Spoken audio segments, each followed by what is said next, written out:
देवी के घर का माहौल आज कुछ ज्यादा ही अजीब था।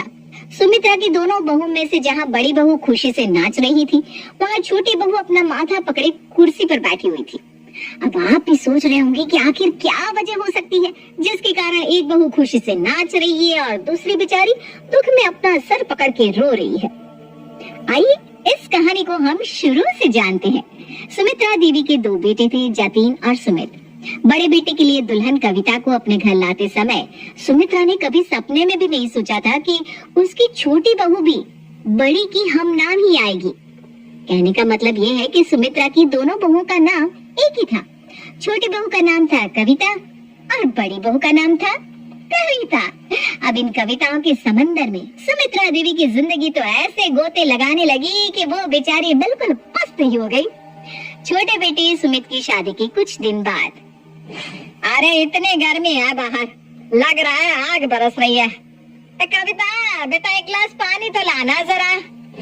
काफी देर इंतजार करने के बाद भी जब कोई पानी लेकर नहीं आता तो सुमित्रा देवी फिर से गरजती हुई आवाज में कहती है, अरे कान में तेल डाल रखा है क्या दोनों ने?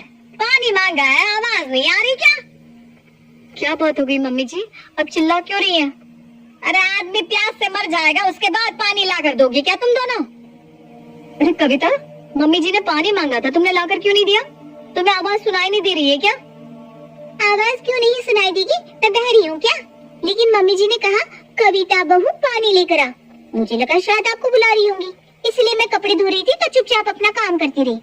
अच्छा, बस मेरा ही नाम कविता है? तुम्हारा नाम क्या है? अनारकली? कविता ही नाम है ना तुम्हारा भी? तो ऐसा कैसे सोच लेती हो कि जब काम के लिए बुलाया जाएगा तो बस मुझे ही बुलाया जाएगा?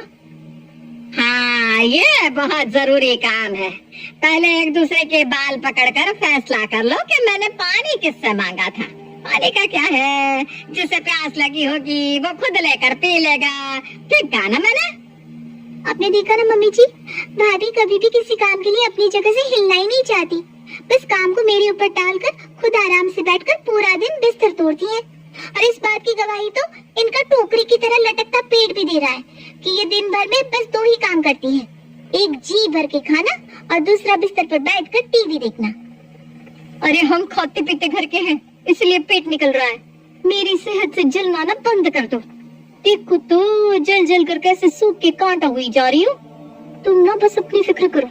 तुम्हें देखकर यही लगता है कि जैसे तुम्हें यहाँ खाना ही नहीं मिलता। मैं समझ गई भाभी, ऐसी सोचना सिर्फ आपकी ही हो सकती है।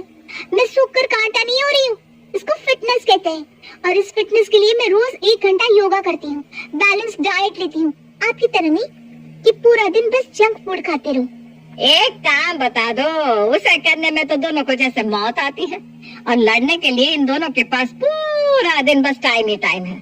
बहस तो चाहे जितनी करा लो, लेकिन काम के लिए मत कहो इनसे, क्योंकि वो कहावत है ना, अंधे के आगे रोए और अपने ना खोए।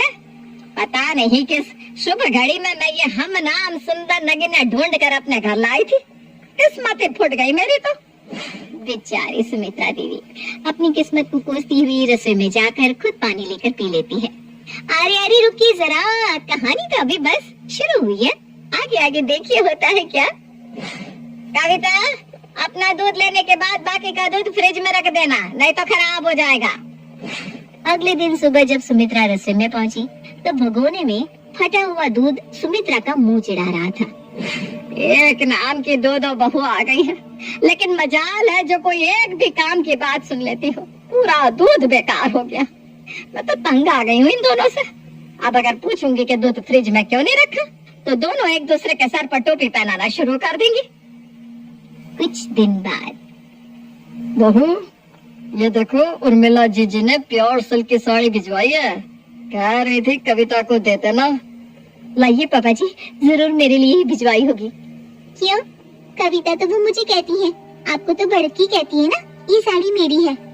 अच्छा जी, साड़ी लेने के लिए तो दोनों कविताएं भागती हुई यहाँ आ गई।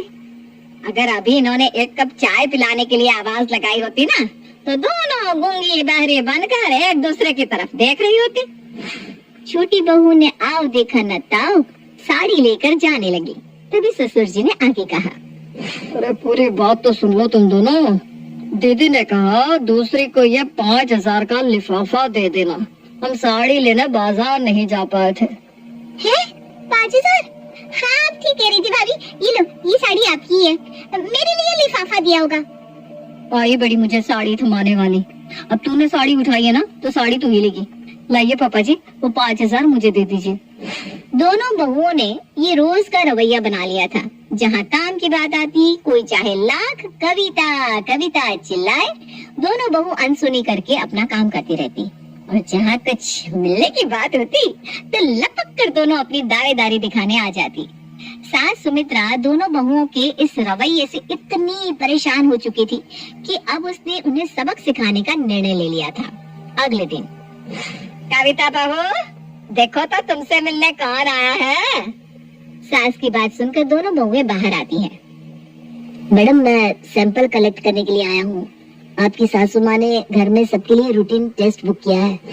सास के कहने पर दोनों बहू और घर के बाकी सदस्य ब्लड सैंपल दे देते हैं। अगले दिन जब ब्लड रिपोर्ट आई तो छोटी बहू के चेहरे की हवाइयाँ उड़ गई थी।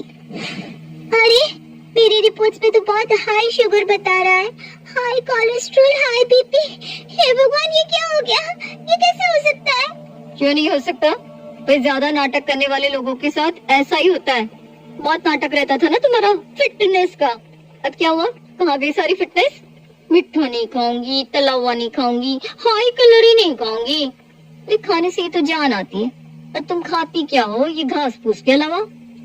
तभी तो बोल रही हूँ, मीठा मैं खाती नहीं। रोज सुबह 5 बजे उठकर योगा करती हूँ और जंक फूड को हाथ भी नहीं लगाती।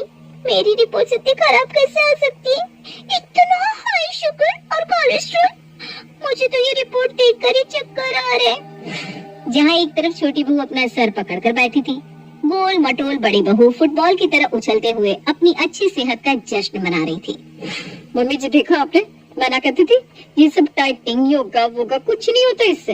अरे दुनिया में इंसान बनकर जन्म लिया है तो जमकर खाओ, और जीवन का असली आनंद तो मीठे में छुपा है। और आज अच्छी सेहत की खुशी में मैं अपने आप को 1 किलो जलेबी की दावत देने वाली हूँ। 1 किलो जलेबी तो अकेली खाएगी?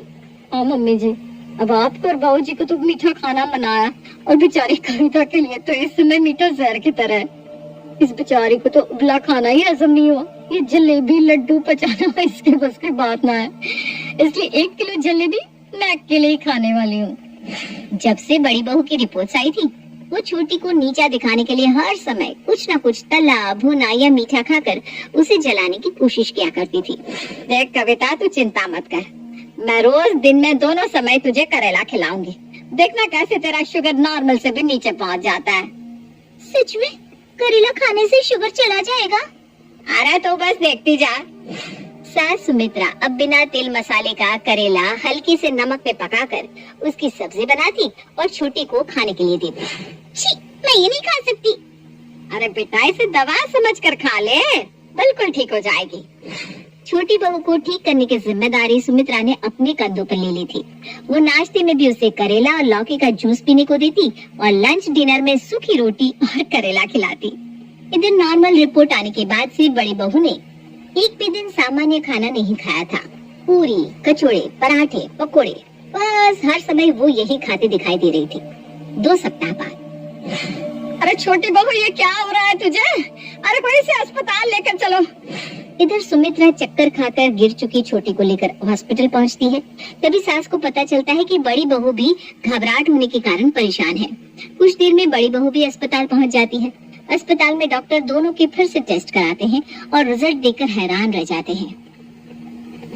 अरे, आपकी बॉडी में तो शुगर बहुत ही कम हो गया है। वेरी लो शुगर होने की वजह से आप चकरा कर ऐसे गिर पड़ी। रुकिए, मैं अभी आपके लिए ORS मंगवाता हूँ। लेकिन अभी 15 दिन पहले तो मेरी शुगर आसमान छू रहा था। कोलेस्ट्रॉल ने मेरे दिल की धड़कन बढ़ा रखी थी और अब मेरा शुगर इतना कम हो गया कि मुझे हॉस्पिटल में एडमिट होना पड़ रहा है। मुझे आपकी रिपोर्ट देखकर ऐसा नहीं लगता कि आपको कभी भी शुगर या कोलेस्ट्रॉल हुआ होगा। अरे, ब्लड प्रेशर भी बहुत लोअर साइड पर है। आप तो कुछ अच्छा खाइए, पीजिए, अपनी सेहत का ख्याल रखिए। शरीर में ऐसा लगता है बिल्कुल जान ही नहीं है। मुझे चक्कर से आ रहे। अरे डॉक्टर को बताएगा क्या आया है ऐसा मेरी रिपोर्ट्स में? यही कि आपने अब अगर एक भी कचौड़ी खाई तो आपका ऊपर जाने का टिकट कट जाएगा। क्या बात कर रहे हैं आप?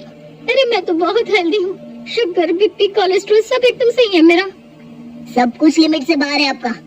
अरे किस बेवकूफ ने कह दिया कि आप एकदम हेल्दी है? आपकी इस धुलधुले शरीर को देखकर अंधा भी बता सकता है कि आपने इस मोटापे में दसियों बीमारी छिपा रखी है।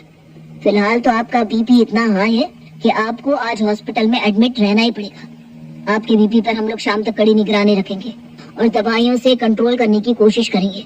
लेकिन आगे से अगर आपने अपनी सेहत का ख्याल नहीं रखा ना तो फिर भगवान ही आपका मालिक है। दोनों बहुओं को समझ में नहीं आ रहा था कि आखिर उनके साथ हुआ क्या, ये सब क्या गोलमाल है। तभी सास सुमित्रा हंसते हुए वहाँ आती है। अरे नाम तो तुम दोनों का कविता ही है ना, तो क्या फर्क पड़ता है किसने कौन सी रिपोर्ट पढ़ी? क्या हुआ, नहीं समझे अब तक? मैंने ही तुम दोनों की रिपोर्ट्स एक्सचेंज कर दी थी ताकि तुम दोनों को सबक मिल सके कि नाम एक होने से काम या जिंदगी भी एक सी नहीं हो जाती। तुम दोनों की अलग अलग जिंदगी है, ना तुम छोटी की जिंदगी जी सकती हो और ना छोटी तुम्हारी। ठीक वैसे ही ना तुम उसकी दवाइयाँ खा सकती हो ना ही वो तुम्हारी। अभी भी तुम्हें समझ में आ गया? या जैसे तुम काम आपस में बदलती हो वैसे ही दवाइयाँ भी आपस में बदलवा दूं? अरे मम्मी जी हम सब समझ गए, अब प्लीज हमारी दवाइयाँ मत बदलना। हम मानते हैं हमने अपने नाम का बहुत फायदा उठाया और आपको बहुत परेशान किया, लेकिन आगे से हम कभी भी ऐसा नहीं करेंगे।